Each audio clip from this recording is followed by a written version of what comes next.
the Ministry of Culture keep the big shows. One set of girls and banner. Cause I done fed up, you done fed up, he done fed up, she done fed up, we done fed up, the people fed up. They hiding corruption inside the cup, look how we evil set up. The people fed up. Every picture you take and promise you make, everything you do is about clout. Then you come into me for I shake your hand, there's nothing to smile about. Corruption inside every sector, but when it comes to them they send you. Try investigate efficiency, right? Go talk to Baratans too. Cause I done fed up, you done fed up, he done fed up, she done fed up, we done fed up, the people fed up. You're hiding corruption inside the cup, look how evil set up. The people fed up. I done fed up on the dirty water, low pressure, want scream and tell somebody. Imagine 1500 US and they're telling me super salary. I done fed up on the unemployment racism and the lie they say one Guyana. Cause when you look with the oil money going, circulate with one set of banner. Cause I done fed up, you done fed up, he done fed up.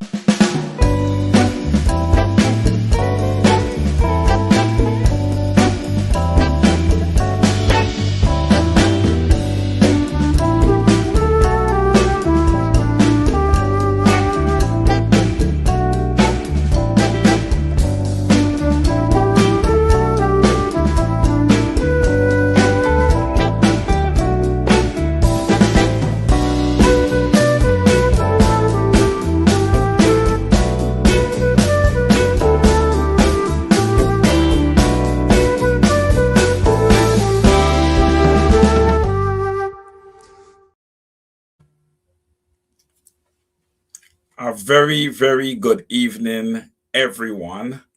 Welcome to Over to You, a program for the people, by the people, on this Sunday, the 22nd day of March, 2026. I welcome you all, and I hope that you're having a pleasant weekend thus far. Welcome to Over to You, everyone. All right. We have lots to talk about. I am expecting at some point during the program to have the Honorable Member of Parliament, Dr. Dexter Todd, with us here. Okay, he's still trying to do some clearing of his schedule. Right now, he is at a function, and I hope to have him over here for a short period of time with us this evening. All right, I would like you guys to please go ahead and share the link and like the program. Remember, Over to You is a program for the people, by the people. This is the people's program. All right, I will go ahead and do the roll call for this evening. By the way, let me start off first by giving a call out to Miss Beverly Ann Romaine. Okay, she was quick to remind me that I owe you guys, the time for last Sunday that was missed. I am going to try and make it up at some point. Okay, Miss Beverly Ann Romaine. So by demand, I owe you guys some time. All right, I'll make it up. All right, let's do this evening's roll call. All right, I hope everybody's upbeat. We have a pretty good program on top for this evening. We're on the Tuesday. A pleasant good evening to you. Patricia Graves-Andy, good evening to you. Yvonne Rodriguez, Barbados is in the house. Good evening to you. The Honorable Mr. Victor Ben is in the house. Canada is in the house. The Honorable Miss Charlene A. Moses, my good friend. A pleasant good evening to you. Welcome to tonight's broadcast.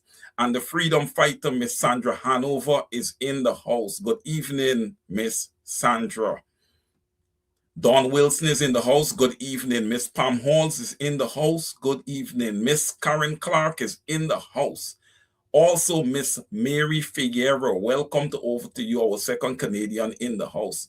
Miss Deslyn Wilson is in the house. Look, we're going to have pace and power again this evening because I have some real powerful people beside me here this evening. All right. Welcome, Miss Wilson, Miss Rhonda, Spencer, Tom, more spice to the pot. Good evening to you. Claire Chapel, good evening. Miss Maxine Monroe is in the house. More spice in the pot. Francis Keith Rockcliffe is in the house. A pleasant good evening to you.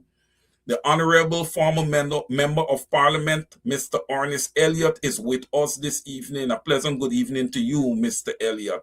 Miss Audrey Brown is in the house, and Miss Orwell Dawn Cook is in the house. A pleasant good evening to you both. Eva is in the house. Good evening.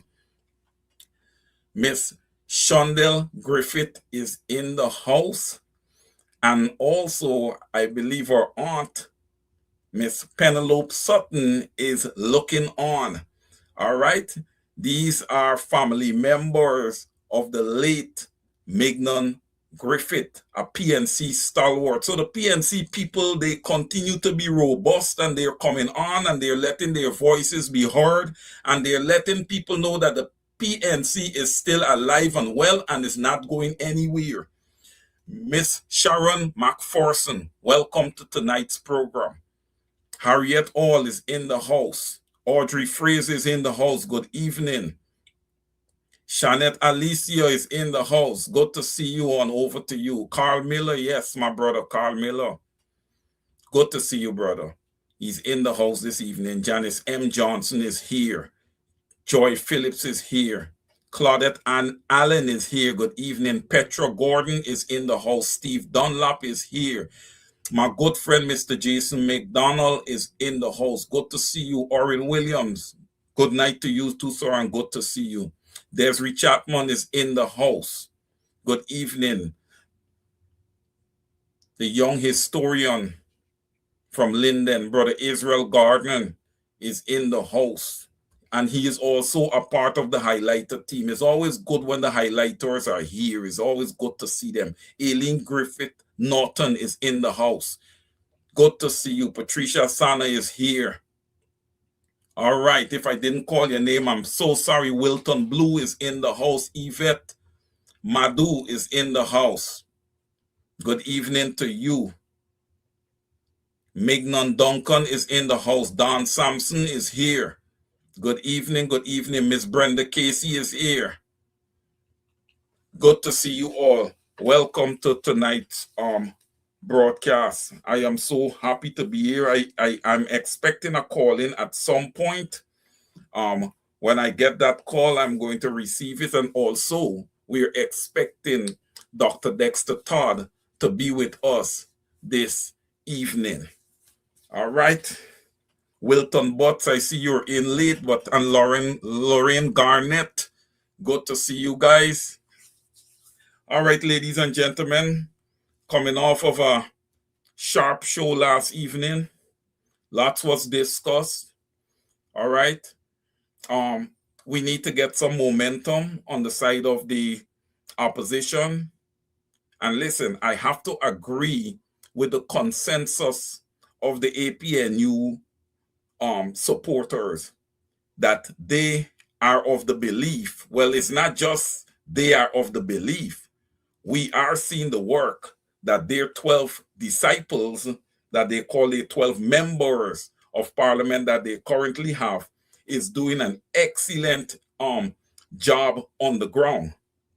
Okay, really attacking the issues. They're being very frontal in their attack of the issues that are affecting the Guyanese people. And we got to appreciate and love that. All right. A pleasant good evening. Welcome to Over to you, sir. Good evening. All right. Let me pull over and get a quick start with you. Coming off what happened yesterday and last week, the heat of everything last week, fighting continues. Fighting amongst ourselves continues. Fighting amongst black people, I'm going to call a spade this evening, continues. Right? Destruction amongst ourselves continue. When are we going to catch ourselves and stop this nonsense that is happening? When are we going to stop being self-righteous, right? And stop the nonsense that is happening? When are we going to stop being unforgiving and stop this nonsense that we're doing? all we're doing is destruction upon destruction upon destruction. And we're missing a whole host of points and a whole host of issues that continues to put our people at the bottom of the ladder. As Chetty said, we're the bottom of the economic ladder. With me saying that, I'm going to tell you some observations that I made. I was in Guyana on Christmas. Yes. And I returned from Guyana 3 weeks ago. I was there 3 weeks ago again. Right? And my observation, our people are nothing more than consumers. Industries that we had owned, we have lost. And I was in Amsterdam. One of the things that came to mind, it was glaring with me and my friends who went to Guyana for this trip, was that we lost everything when it comes to entertainment, the industry that we had owned. When it comes to sound, lights, stage, everything that is needed, the entire entertainment infrastructure we have lost. That is owned by the Indians. Kudos to them. Kudos to them. They sat, they observe, and they capitalize on our weakness. And now we have to consume from them. From the speakers hanging up around the place, is the Indians own it. The trucks with the big set on it, the Indians own it. The generators, the Indians own it. The stage, the Indians own it. Every single thing. Supplying of beers, etc., they own it. What we people own. Dressing in the clothes and going there and consuming. Instead of us fighting each other, instead of us calling each other names, instead of us beating each other down, let's start empowering each other. We are nowhere close to distribution of anything when it comes to distribution in that country. We are nowhere close to that. Well, at the top of all the supply chain, I totally agree with you. At the top of all the supply chains in Guyana is somebody of East Indian descent. And East Indian Chinese, and watch it. The Venezuelans soon will start being a part of the supply chain. Trust me, they're going to start being a part of the supply chain. But what we people are doing, fighting each other down instead of starting to empower each other. Right? We calling these guys there. We got 2 businessmen there that are doing pretty well. Mr. Terence Campbell and Sekou Andrews. I'm talking about parliamentarians. Right? Why don't we surround these guys, support these guys, push these guys, and these guys going to start distributing stuff to us? Andrews Supermarket going to move from Andrews Supermarket to Andrews Distribution. Why don't we think about that?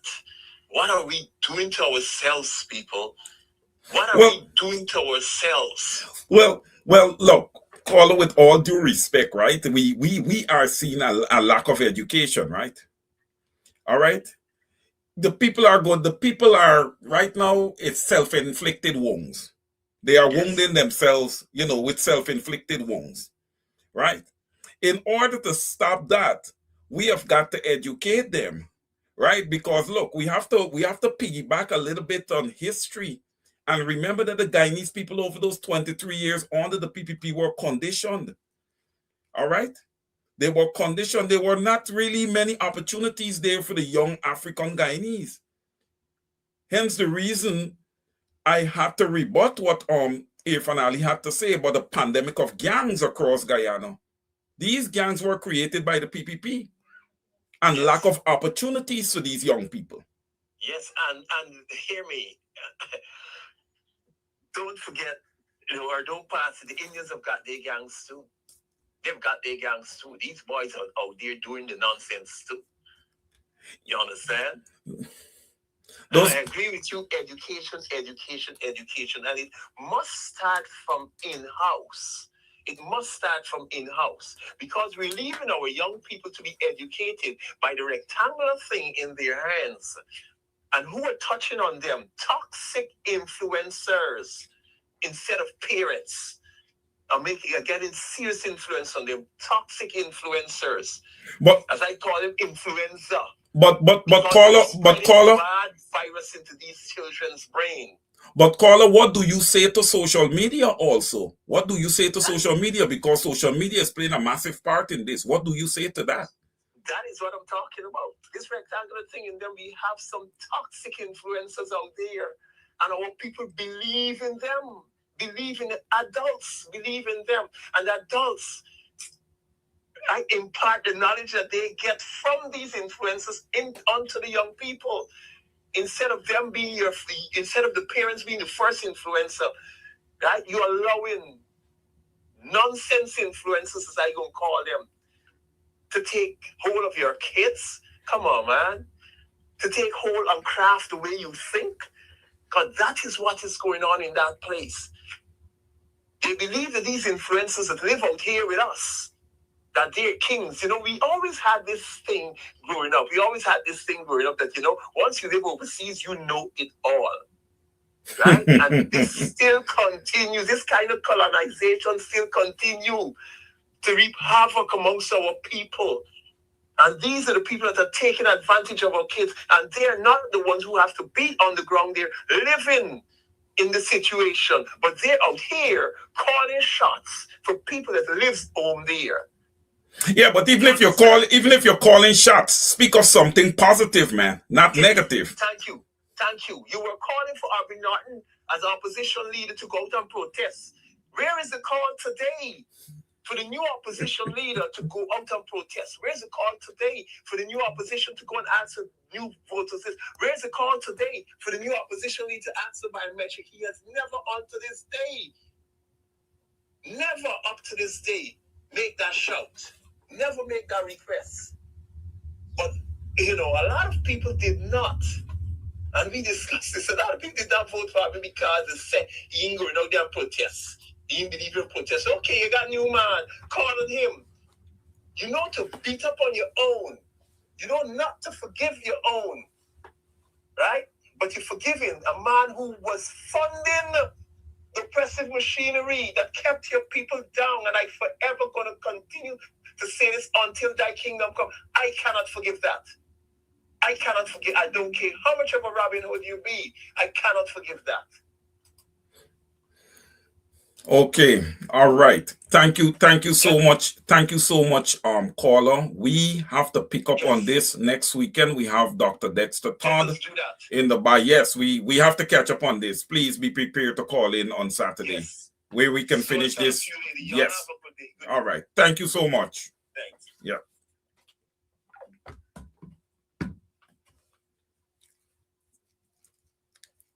All right. Thanks to that caller. On the line, we have the Honorable Member of Parliament, Dr. Dexter Todd, with us. Oh man, there goes his speech. Hello. Hello, sir. How are you, my brother? How are you? I am doing well, Dr. Todd. How are you? How is things on your end? I know you had a very busy day, and my invite was kind of impromptu, but nevertheless, I'm very happy, and the viewers are very happy that you're here. I am always humbled to be a part of any program which edifies our people, which motivates our people, and help our people to really bring context and to help our people to do better. Yes, the day was busy, but I couldn't say no. I couldn't say no to you. And it's not even quite over yet. Some other folks are expecting me shortly. Yes, I know that. Yes, I know that. So I'm really thanking you for the time that you're here with us. I mean, most on the program knows you already. You know, you're well known, but I will just ask you, seeing that this is your first time on Over to You, to give us a quick elevator pitch as to who is Dexter Todd. Well, I remain a humble servant. I came from very humble beginnings. I was born and raised on the west bank of the Mawara, Port-Royne, more particularly. I grew up in a single parent house. My mother remains to be a strong pillar and strength in my life. I have a Christian background. My mother's always been a Christian, and I have always been strong to my faith. If I have to do anything which allows me to put aside who I am spiritually, I will say no to that, because I believe after all of this, I still have the big man to answer to. And Amen. so, but that humbles me. Yes, throughout my life and my life's journey, I think my faith in God is what grounded me to remain humble and to remain most respectful to our people. And so, even now, as I am serving, it is not a facade at all. It doesn't come with any form of pressure, because I naturally love our people, It's a and I natural thing. really, I really want to see Hmm. our Hmm. people do better.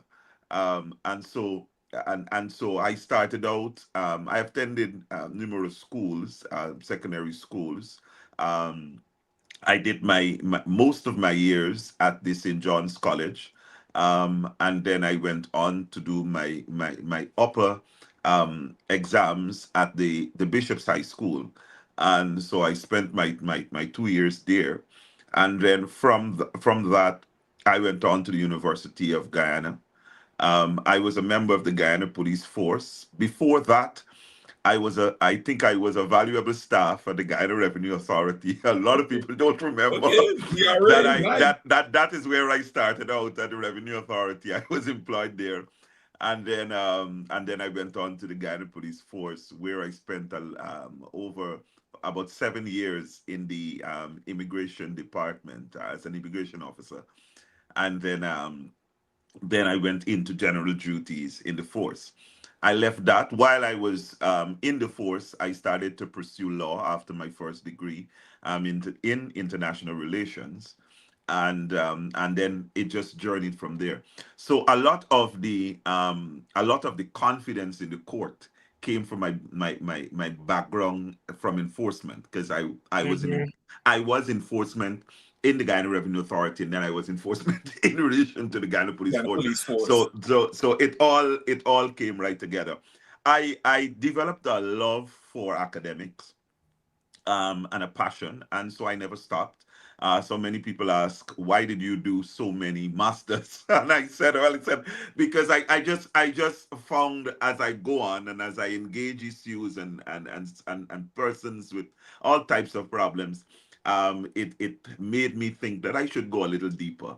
But more importantly, I think my exposure on the international scene came very early, because I was involved, and I'm still involved to some extent, in various organizations, two under the United Nations and one under the African Union.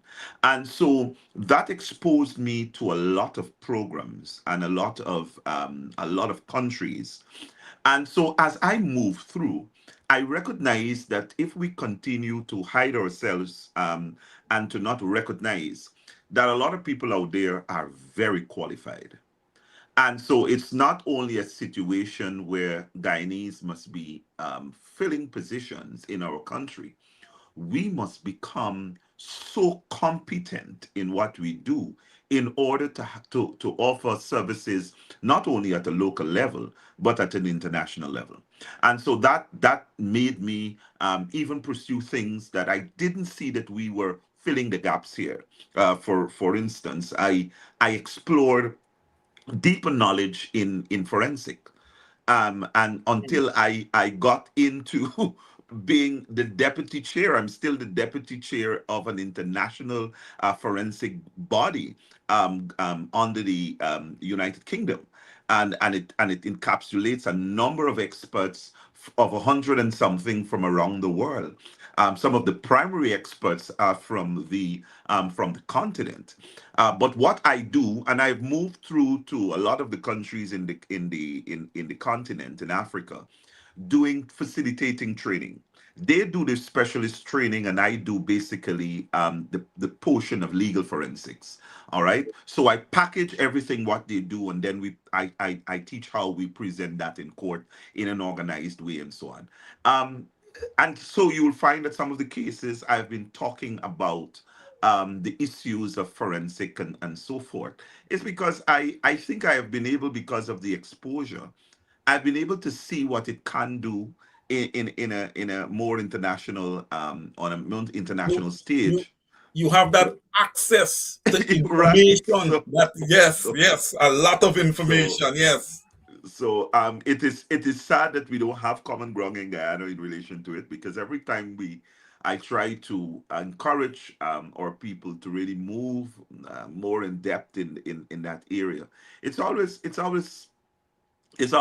meeting some form of resistance or some form of comical comment, and I smile, because I said, at the end of the day, I know what I know, and we are not helping our people. You see, I really believe Guyana can be a place where our people can really be safe, and our people can really thrive. But I think that sometimes our people must take responsibilities too, for where we are. And Mhm. because every time we have a cycle of elections and so on, I just think we bypass crucial issues, and we go to the flair. All right, I have built a road, I have built a bridge, and not recognizing that any government that has access to the types of monies that Guyana has access to will do those things. So Right. those things are Normal. not. It's normal. It's normal. It's not a big jump and Yes. hooray.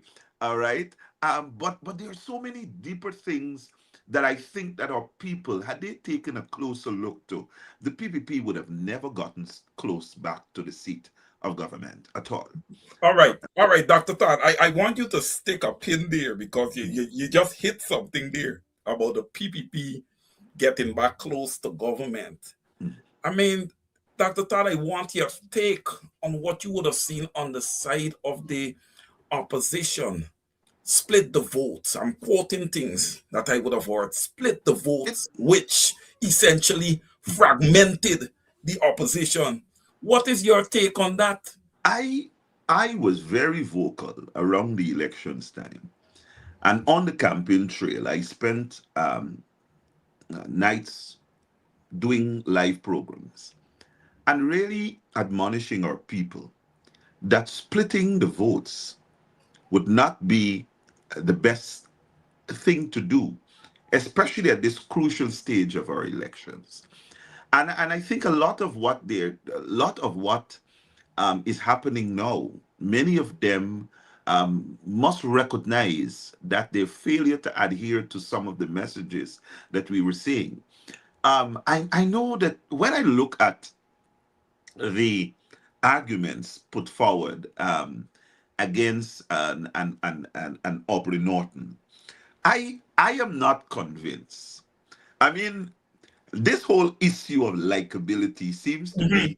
seems to be so shallow in its context to me, because it does not really go to the root of what we were confronting in a country. And we believe in the race, he was the best suited person. And so they didn't listen to that. Now I am reading comments persons are making. One former MP also jumped in and added his voice, that the now up leader of the opposition is so consumed with the extradition case that there are many other issues that are not being addressed, because of most of his time is being caught up in a court. And these are things that you saw from the beginning, heading into elections. You saw, the people saw this. And so there is not much you can ask on a leader of the opposition to do now, because the reality is that he has to appear in a court. He has to answer these charges. It's not to say that he can put those things, put the court aside, and attend to the issues in a very more dynamic way. in relation to our people, because he has to attend court. So you can't hold that against him because he's confronted with personal issues. All right. But these are things that they recognize, that were very clear, that are likely to happen if they go down a particular road. But I believe, there's a cliche which says there's a light at the end of the tunnel. Yes. I think as we move through village by village, community by community, region by region, I believe as we engage people, we are getting a better sense, and to understand maybe where some of our mistakes lie in relation to, or persons having access to our manifesto and even knew what we as the APNU we were offering. But yesterday we did a walkthrough, in, I think, in Block 22 in Linden, and Okay. we had one of the most fruitful conversations with some young people. And as we were talking, we saw that the young people were taking their phones out and they were calling others, come listen, come listen, come listen. And by the time in 20 minutes, we saw so many youngsters came out, and we just sat and had a very good impromptu meeting. Interestingly, many of those don't follow social media, so they're not on Facebook, so they didn't even know some of the messages we were offering. And but we had an interesting conversation, and we listened to them, and I think that's what's most important. We listened to them, and we know exactly how to help because of the fact that we heard it from them. You All have an right, so understanding. right, so we Yes. are going back there on Wednesday, to fulfill Wow. a commitment to them. I promised them Wow. that I'm going to be there on Wednesday, and they promised me that there's going to be a larger group of persons facing the similar problem that I can assist. And that led me to the issue of friendship and the people. But there's so much. Yes, yes, yes. No, but Dr. Todd, I'm so glad that you spoke of this story, because one of the essence that I was able to glean from what Mhm. you would have just said, right? You talk of the friendship that you've developed with these young people, right? Yes. And the promise that you will be Mhm. coming back to see them. But then they also in turn promise you that they're going to get more of their friends to come Yes. out, Yes. So that is really positive across the board, and we all know that there could never be enough education. We Never. all know this, right? Never.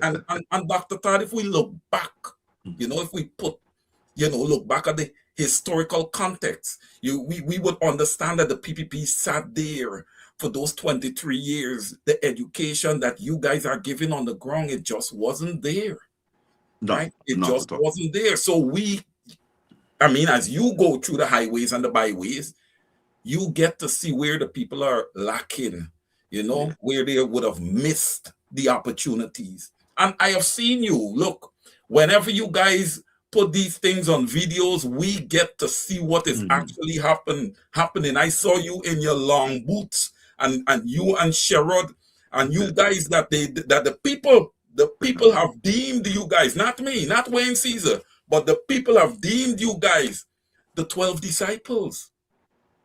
Okay, and they are very, very impressed with the work that you guys are doing.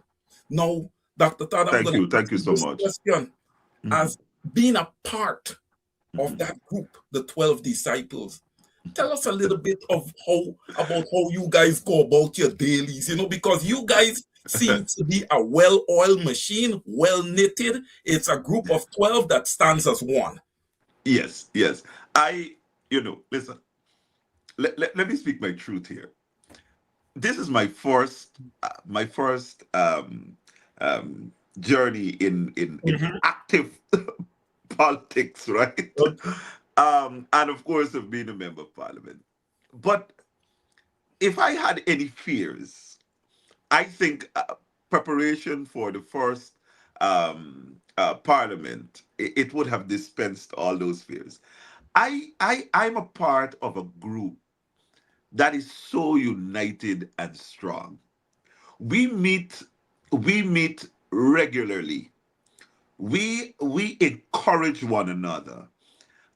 we are so clear on the assignment in that no one is trying to outshine the other, but we recognize what is at stake. And what is at stake is that we recognize that our people cannot wait 5 years suffering under the PPP, and we sit by and just operate as though it is a normal day. It's not a normal day. We are not existing in a normal political environment.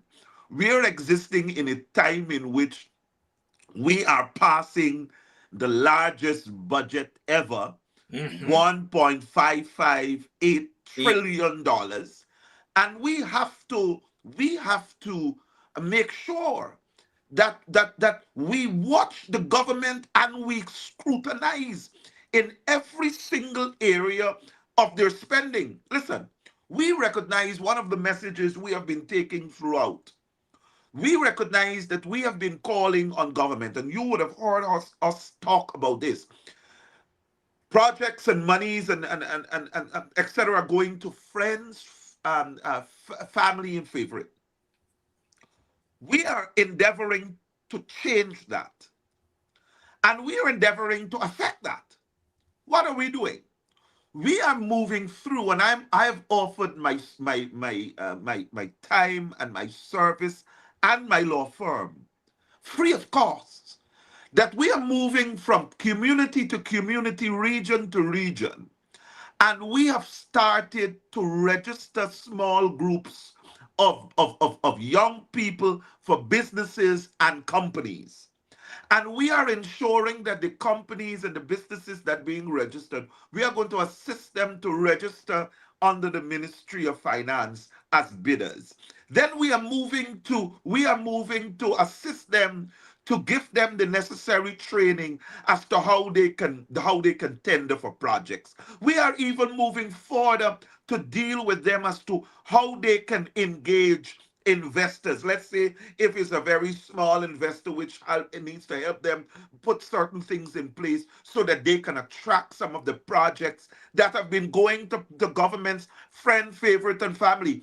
Listen, we don't intend to talk this thing, to be talking that projects are going to friends, family, and favorite, but our people are not positioning themselves to be able to get it.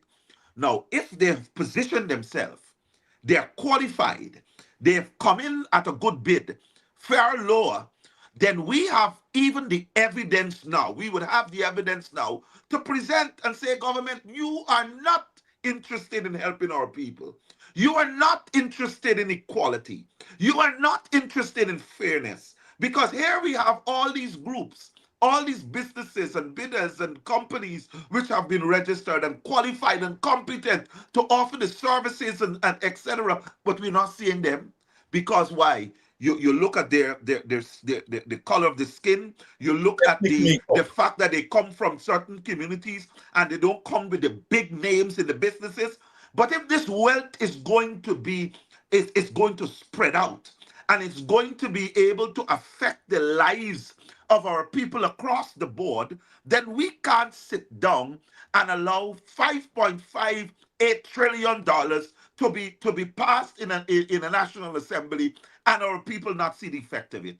A 100,000 cash grant is of no moment, because that can't really take care of anything. If we are going to really, I see the government, they're moving into areas and they're presenting persons with all sorts of mediocre ideas and initiatives which really cannot transform their lives. And so we are going to position our people. So more than just politics, we have taken on an approach as a 12 and as a party that we are going to push economic education, and we are going to assist in a practical way to position our young people across this country to be able to be qualified enough to be able to benefit from some of the projects that we have in Guyana for the next year under this budget.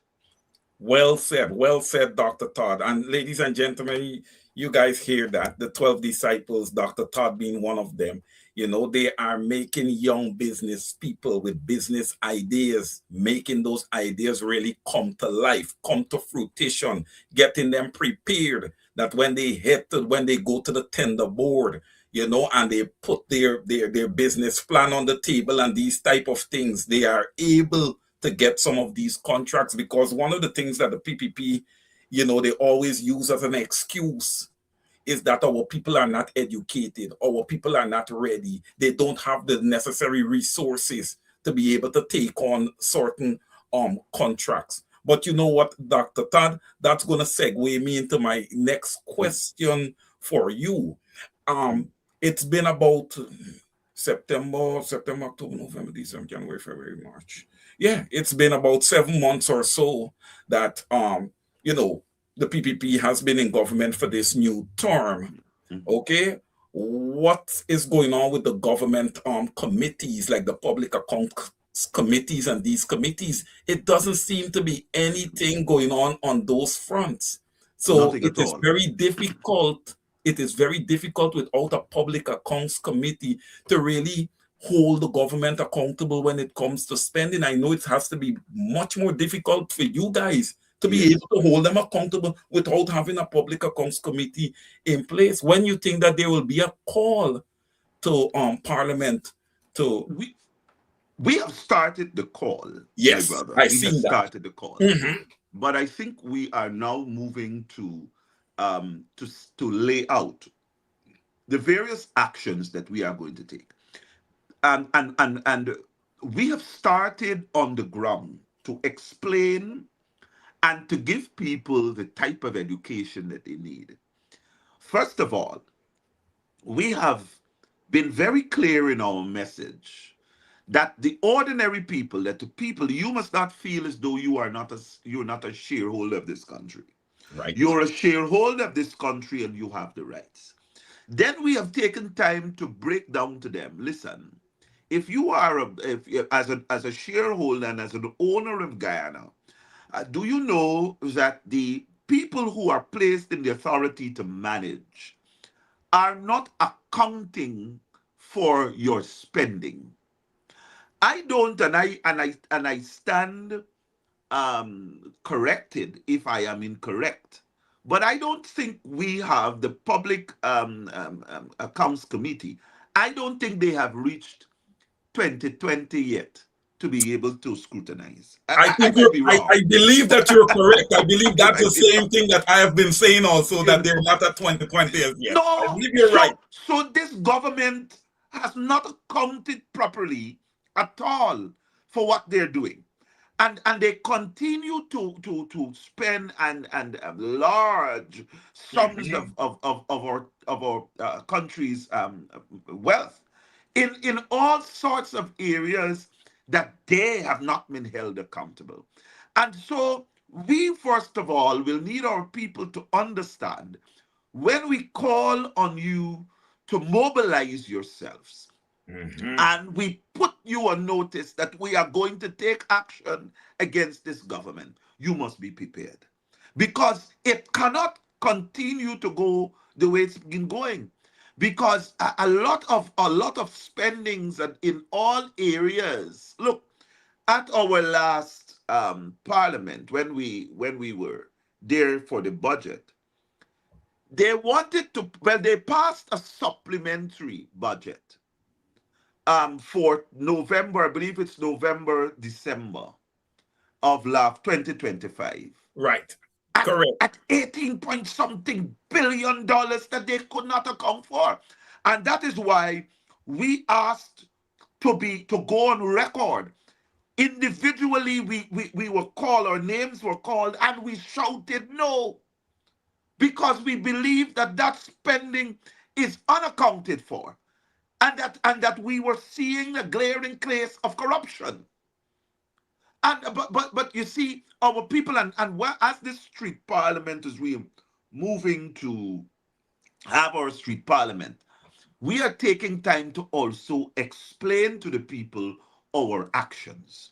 why we stood in the parliament on your behalf and we said certain things. We did certain things.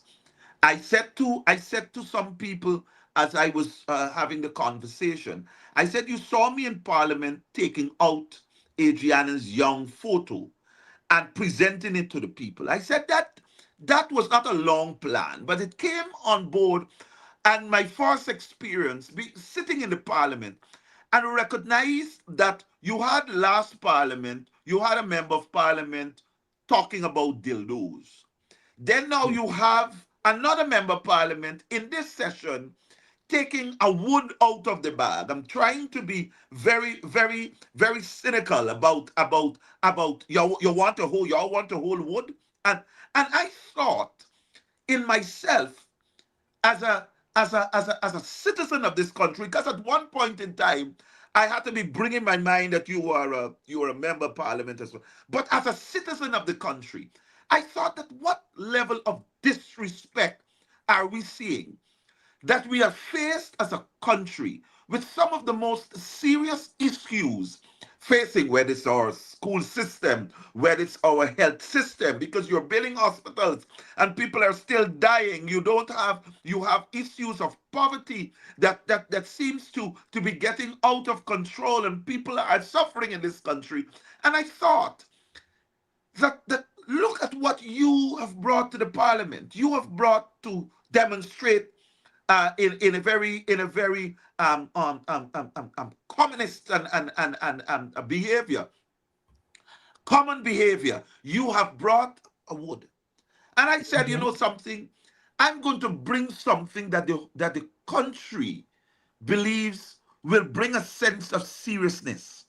And so Adriana's young photograph depicted not only Adriana Young, but many of our people who have died in this country, and many of the people who are still calling for justice, and many of the people who want you to get out of the normal, common, everyday operations in the various agencies and want to see service at a higher level, in which their safety matters, in which the manner in which you serve them matters. And so I thought that we are losing in the parliament that level of seriousness. Yes. That people can really identify with what you're saying and to say, yes, you are truly representing me. And so I bring you back to this whole question of the street parliament. That is why I believe it will be a continuous activity, because we have agreed as members of parliament that we will reduce significantly our own thoughts, our own ideas, but we will align our speech with that of what is happening on the ground, so that when our people hear us in the parliament, they must be able to identify with the language. They must be able to identify with the point, that the point is well made because it is a reflection of what is happening in society. And I thought that is a very good engagement that we have started, and I believe it is building momentum as we go along, and we're seeing and we're getting information. We're engaging and we're getting more information, and I believe our position, and as a party, our positions as members of parliament, it's becoming clearer in all different sectors, whether it be public works, legal, medical, etc. It's across the board. We're having a lot of clear, practical experiences as to what's happening on the ground. And well said, Dr. Todd. And I believe that the responses of the people also shows a level of confidence in the work that you guys are doing. People want to be secure, as you said. You guys are coming into parliament, and you guys are inheriting a nation that have a 58% poverty rate and a 35% abject poverty rate. So we know, although you guys are going out into the highways and byways, that it's going to be a tremendous challenge. But what impresses me with you guys is that you are letting your walk and your actions stand up to your talk, right? Yes. And that's what's been missing in this nation. That is what has been missing in Guyana. So this is a good thing. And I hope that a lot of young people, would get access and really see and understand, be edified by what you're saying this evening, because it trust me, it is powerful. And Thank you. and from what you're saying, your experience would have been on the ground thus far. It shows that it is resonating with the young people. Yes. And that's what we need. We need a reversal, okay, of what the PPP would have put these people through for the 23 years plus this 5 years here. Look, my brother, I mean, I have always supported the party that I'm a part of, but I'm so motivated. We have never seen in a long time the amount of requests to become members of the party greater than ever before. And that is why when I hear some critics talk about Aubrey Norton, I want to know, are they really taking a seat back to really understand that while you may have your views, this party is not dying at all. There is a revolution which is happening on the ground, and people are constantly eager to be a part of what is. You know why? Because I believe that the PNCR has started its rebranding, that it is coming to be the greatest movement that Guyana will ever see in its history. Because let me tell you something, we are so clear in our head what we are confronting, the issues. Our time, it might seem slow because of the fact that one of the things that we need to do is to re-educate our people. And that is what we're doing. And sometimes that will take time, and that Of might, course, but yes. that might appear as though there's not much happening, but there's a lot happening. Look, last Sunday, we held a training with our young people at Congress Place, and we saw young people coming out, just heard about the training and just attended, just to be part, to see how they can form as an active youth group. That is more than just a club, but more like an act and becoming young Activists. advocates Mhm, mhm. for changes in so many different areas. Man, listen, I am motivated. I think there is a young breeze which is flowing in Congress Place, so that people who are even over a certain age don't look like their age at all. Because let me tell you something, there's so much vibrantness going on Energy, in that, energy, man. I energy. am telling you. So I usually laugh when people are talking about the PNC. I said they don't really know what's happening. There is a lot of organization which is going on in all different areas, and because why? Some of the people recognize the mistake that was made. Right? Some of the people recognize that their decision, which they made to not participate in the last election, was crucial for Guyana. That's the first Mhm. thing. And so many of them have forgiven themselves, and have forgiven this whole decision not to the persons that they held all sorts of things about. And so we have a lot of them coming to say, listen, we didn't vote at all for either of the parties. And I really believe that when you do the analysis, the people who did not vote at this last election is greater in a percentage over the persons who voted for the PPP, Win, and APNU. I am telling you. Wow. Yes, I'm Wow. telling you. Wow. The stats are there, but some people don't want to be honest. A lot of people, because of the fact that they might not have, because listen to me, the people were calling for a coalition. They wanted to see a unified group. All right. And we were not able to give them that for various reasons. And Right. I will continue, even though I was not a part of the team. I still feel as though I owe the people that explanation and that humbleness to say we're sorry. Because I'm saying it caused a lot of people to stay away. All right. It's hurt them. It hurt them. They were hurt. Yes. They wanted to see. They had no problem with an Arby Norton, and that's what I'm saying. They had no problem with an Arby Norton. They just wanted to see that we approach this thing as a unified group. Good. So we have that. Now we are able to bring to them more context as to what happened, as to why that didn't happen, and so now a lot of them are saying, you know something, we understand. So we're coming back on board. Then there's some people who voted for Win, who thought that here, because there was so much battles between the party.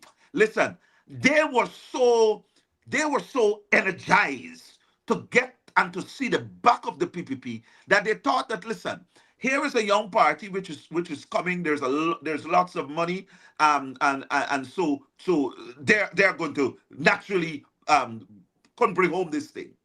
Not that they were pledging any form of loyalty to Win, but they said, you know something, I can give them this vote because I just want to see the back of the PPP. But I'm really an APNU lover because I love the philosophy, I love their policies, and I love the fact that has always been one of the most, in the history of Guyana, one of the cleanest governments you have ever seen, has always been the PNC.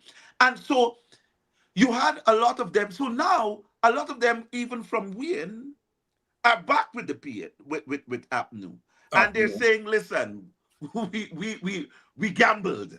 We gambled, you know, my brother. We gambled, but we are sorry. We lost and we're back. Oh my gosh, they're back home. So this all and because of all of that is happening, I think it has become that great movement that we are seeing happening now. That I believe the mantle and the call on the PNC is APNU is greater than ever before, because we now recognize that here we really have to deliver for our people, and that is why we are working so hard, because we have a lot of people to deliver for. We have Guyana to deliver for. All right, we have the future of this country to ensure that they do not live under the dark shadows which the PPP brings to this country. And just to add a little bit more to what Dexter Todd, the Honorable Dr. Dexter Todd, would have just said, okay, his party did not make that transaction with the people where they paid them for their votes.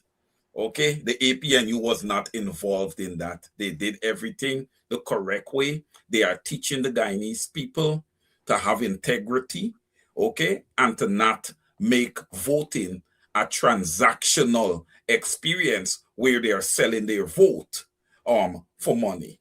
All right, and all these things that Mr. Todd would have said it's great, and I love the initiatives that you guys are putting forth. They are very educational in nature. They are durable, meaning it's not a short-term thing. Oh, no, yes, no. I voted because we were promised $200,000 cash distribution, and when you finish, you're ending up with $99,950. That's $400,000 that you're supposed to be receiving. Okay, so there goes the PPP has always been a party that has deceived people. And Dr. Todd, I want to thank you for being straight up with what you said about, you know, the people who are coming back to the party, because I believe the public needs to understand this. Because we have been saying a lot on our programs that people are saying that they made a mistake. And it's good to hear it from you, somebody who is well entrenched in the APNU, saying that the people are returning home. Yes, they are. There is no future. There is no future. I'm sorry, Win people. There is no future with Win All right. And there's absolutely no future with the PPP. So you're back with a party that is people centric, a party that cares about humanity. And that is going to segue me into my next question to you, Dr. Todd. If you can give us an update on what's going on in friendship. All right. So the friendship issue, I would say it's a very controversial one. In that there were so many so many different sides of this story, And that I individuals. am yes, that I am most careful in my choice of language as I talk about this situation. But here is what I can talk about it. We as a party, we see that we are faced with a number of Guyanese people who have lived, by their own admissions, on lands which they have developed. Many of them have spoken of the amount of things that they've done in terms of clearing the land and weeding and bringing dirt bucket by bucket, wheelbarrow by wheelbarrow over a period of time to build that swamp into what it is now. And they have done so for more than 12 years without anyone asserting a right or control over that land. And so what we are faced with now are people who are saying, listen, but how is it that the laws for other people can benefit from the laws in Guyana, in which if you have lived on a land for more than 12 years undisturbed, the law makes provision that you can apply for prescriptive title, Right. and you can be given a title for the land. And so that's the first thing we had to clear up with them.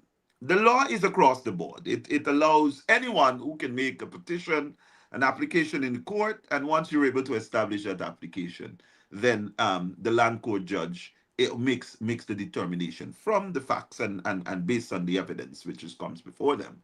So all we are assisting the people to do, some of them to do, is to be able to organize that in an application and present that to the court, and for the court to make its decision. Now, some persons have reminded me, and I say to people, I say, listen, if there is any politician that you can inbox and you could say, not in a very disrespectful manner, but you can say, I tell people here, drop the DR, don't bother with, you don't go call me, you can call me Dexter, you can call me Todd, or some people say, hey, Toddy, you can inbox me. And if you hear me make a speech, you can say, as a politician, I think you should correct this and correct that.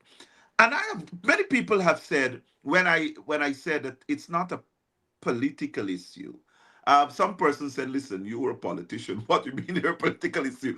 I said, but I don't think that it is my position to present a narrative to people which gives a false sense of direction. I believe that because the court pronounced on this matter at one level, that, and there is a court order which seeks to be enforced by evicting persons and so on. It's already in the court, so you can't forget that the court exists.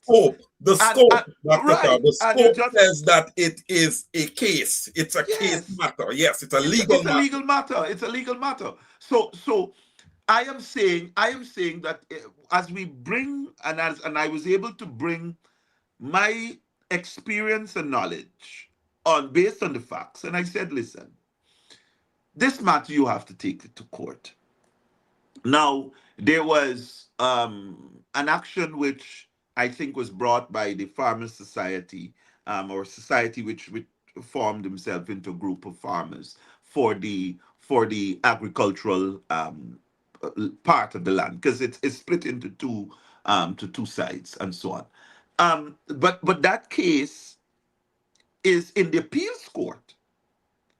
So in relation to that, then the next step will be, not because you file an appeal, it is an automatic stay of the judgment.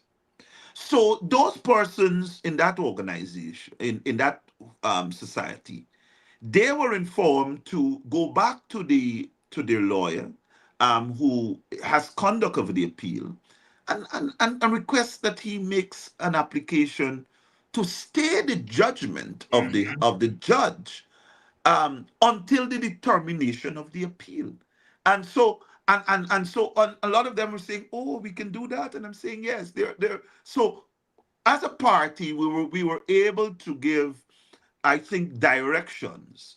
There are several other lawyers who have joined, with us at the APNU, who are, will be helping to put this case together, because we have over about 120 families who have been affected, and we might very well need to file an application, I think, for maybe about 80 of them, because some of them are in various households. So, because some of them are living as extended families in one household, etc. Right. But I think we are going to have, we have a clear direction as to where this matter can go, and I think we are continuing to do our investigations. The persons are continuing to, get their various, letters and their receipts, and everything which supports, their existence and their operations on a particular portion. Many of them have started to get their surveys, completed, so that they can demonstrate which portion they are on. All right. So, I mean, looking at what we're seeing there, it's sad. It's very sad, and it's not the way we want to see our people at all. And we want to see, this picture is very evident that something is wrong with us, with our people in society, and that we have to help them fix that. Housing, we have been dealing with housing and squatting for quite a long time in Guyana, and I don't believe the government has proposed a national, plan which will tackle, the issues of squatting and all of that. And so, if we really care about our people, and if we are really going to put our people first, I really think we have to have a national plan which will be able to assist our people. And I think, I am surprised the government didn't move in, from the social services, standpoint, to really see what assistance they can give to our people. Concerned about children. Some families, they are small children, concerned if they have been able to even have a meal for the children, because they're still, in a transition, mode. Look, my brother, sometimes I just wish we were in government, because there's so many things I think that I can see that a government should be doing. I would not have been interested. Maybe I would not have been the minister of social services at all. But I don't know if I would have been a minister. But let me tell you something. Had my party been in government, let me tell you something. I would not have even been interested in to know that this is a private matter between a private owner and so on. I would have intervened at the level of service, of ensuring that our people are okay. All right. I would say to them clearly, it's a legal matter between the exclaimed owner and yourself. But as a government, I'm concerned about, are you okay? Have you been able to sleep? Have you been able to, I see everything packed up there. Have you been able to make, to have, to use, a stove to have a meal for your children? Are your children getting to go to school? Because I know psychologically this is a lot. I would have been so concerned about them that without getting involved in the legal battle, I would have still been involved in the social issues. And that is why I think that sometimes, oh my, I don't know. I really believe our people should open their eyes. That this PPP government, they're not people who really care. They're people who care about social media presence. I see that government went in, the president and half of ministries went into Rumvelt. And let me tell you something. 50% of that crowd that you see there are not from there, are not from Rumvelt. Yes, we could have seen that. Yes, I anybody was could have seen looking that. at them and I'm seeing so many people from my area over the river on the west bank. And I said, but what are they doing there? They never moving around yet. But they're there in the picture, plooks, plooks. And I'm thinking, listen to me. This Addis government optics is about everything. So they make sure anywhere this man turns up, this man must have a big crowd with him. So even though the people, the staff from ministries and so on have to work late hours, you got to walk behind him because the crowd is very, very important. But when you look at it, are they really helping the people, or is it about presenting this facade that you care about people? But look at you have live issues that you could have been you lost an opportunity to go in and to really be care the people. We go back to Sophia where they're seeking to have the I believe the airstrip portion Yes, extended. You have when I walked there, I saw people, old people, lady young is it babies. yes, it is something has a problem with her with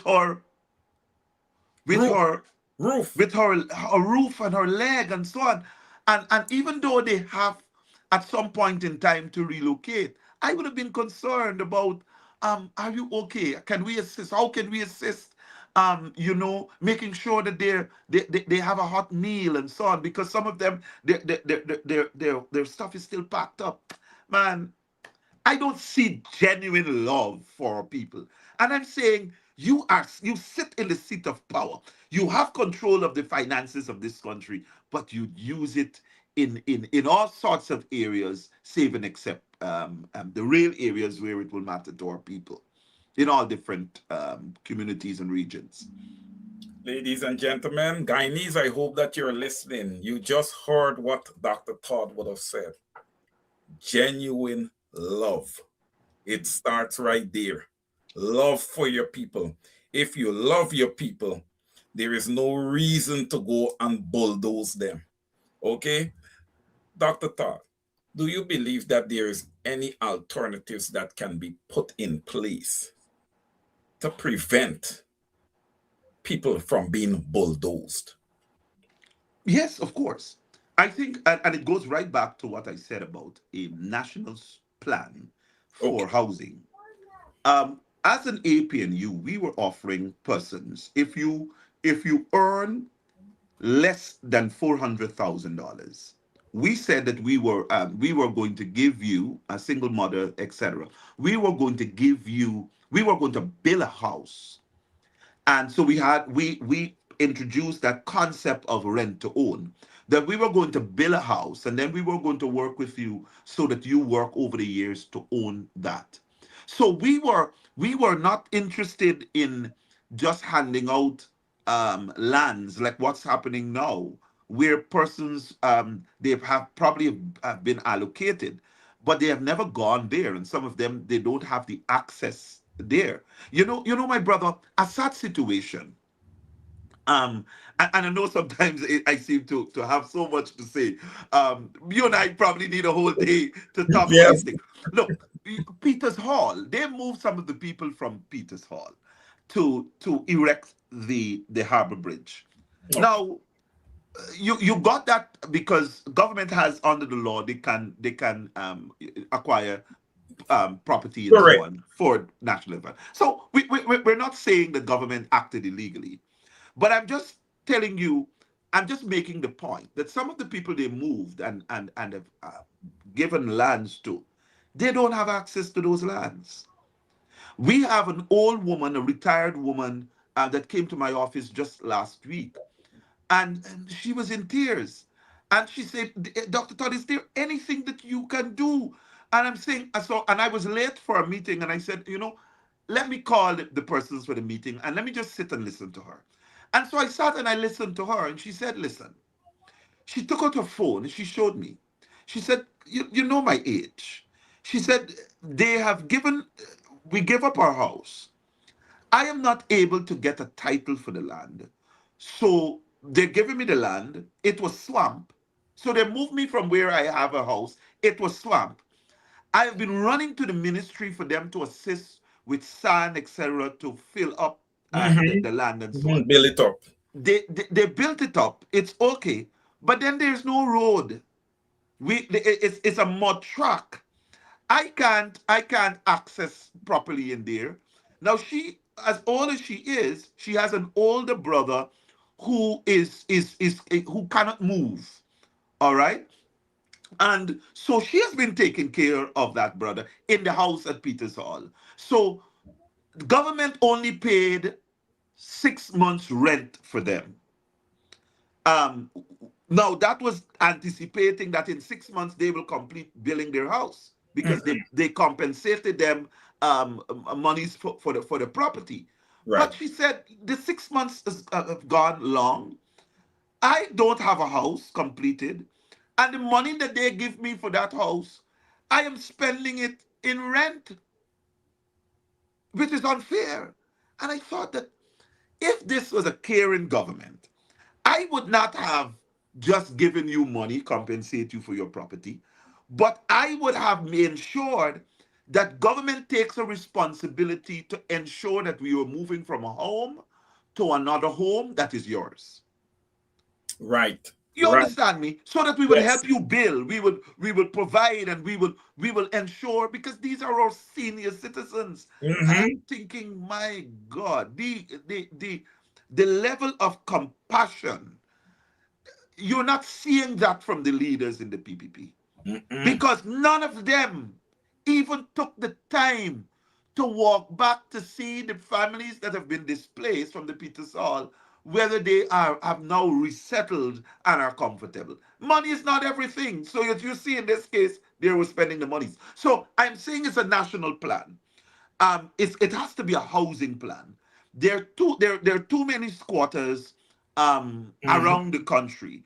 And people is either they regularize, because some areas, and I don't know what is their thinking of this regularization, because we could see the argument is that in some areas they have regularized Region 6, those areas where they have their supports. All right, but then other areas they're not regularizing, and we want to know why are they doing that. So there seems to be no balanced approach of this government in how you deal with the people. And I think we're going to continue to see this type of bulldozing and so on, very distasteful, very discouraging. We're going to continue to see that because the government has no plan for them. And the government is not pushing an agenda which really tackles this issue in an organized, humane way. Thank you, Dr. Todd. Thank you for that. With that being said, we have come to program time. Dr. Todd, I'm going to just ask you to give a quick closing remark to tonight's program and something nice and positive for the Guyanese people, because you've been positive all night, but just give them a nice pitch, give them something to think about, Good. Guyanese, listen. You have in us, the APNU, a party and a group of leaders that really understand where you are, where Guyana is, and where Guyana can be. And because we have that right in our minds, that you have helped us to create. Because every time we talk to you and we engage with you, we recognize what is it that we have to do. And so we have a clear path in relation to where Guyana can be. I am saying one of the easiest way of comparing this government's performance with what can be is to just download our manifesto. Even the president himself, I believe our leader alluded to the fact, even the president himself complimented Mr. Aubrey Norton for that manifesto.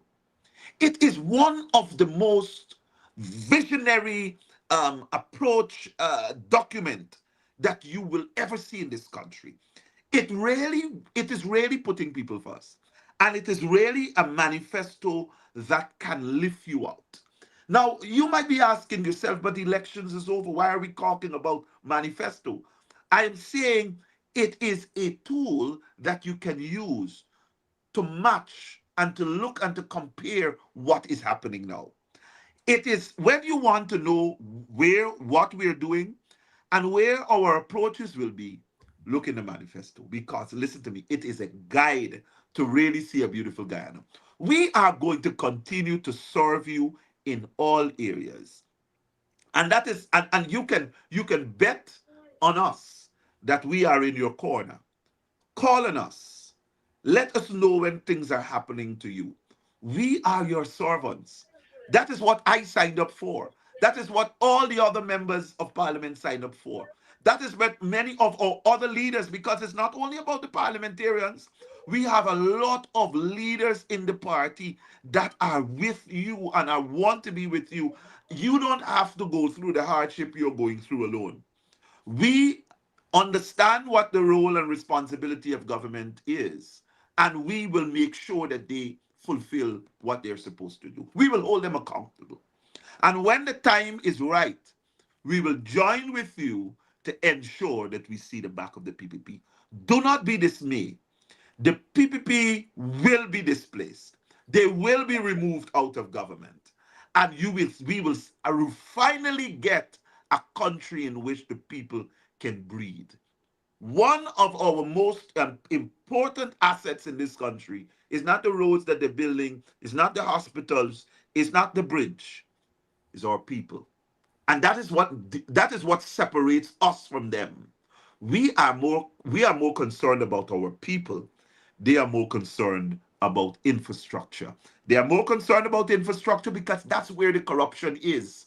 That's where they're able to cipher off monies. Because once they're building in all different areas, you do not know, sitting in your house, how much money they're spending on materials, how much money they're spending on road, because they're not even accounting to the country through all the various committees, public committees, accounts committees, because they are completely in non-existent committees. All right. So I'm saying to you, all Guyanese people, we are here for you. We understand your plight. We understand where our most or our greatest challenges are in Guyana, and we're confronting them every day. But we're not doing it alone. We're doing it with you in mind, and we're doing it with you holding our hands. So hand in hand, we're building a better Guyana. Wonderful, powerful, enlightening, and encouraging. As I see Petra Gordon have it here, your closing remark there, Dr. Todd. Indeed, powerful, wonderful, enlightening, and encouraging. I need to add no more to that. But I will say to Dr. Todd before he leaves here that this was an excellent, enlightening, edifying conversation that we would have had here this evening. And Dr. Todd, I hope I don't have to invite you back over to you, that you will now, okay, be inviting yourself here. As Thank you. Just look at the comments and you will see what the people thinks. Okay? Thank you so much. Right. Thank you. So Thank you to our Guyanese brothers and sisters. It was good having you here tonight in our Thank presence. you for having me. Thank you. Take care. Okay. Bye. All right, ladies and gentlemen, there you had it. The Honorable Member of Parliament, Dr. Dexter Todd. I want to thank all of you guys for joining this evening. And I am looking forward to next Saturday, reconnecting with you guys. I want, as you guys go into this week here, please take care of yourself, take care of your family as you drive the highways and the byways of Guyana, please. All right? Don't just drive for yourself, drive for others. Be careful, be careful, be careful. Take care of yourselves, take care of each other. Until next Saturday, I love you, love you, love you. Over to you. Good night.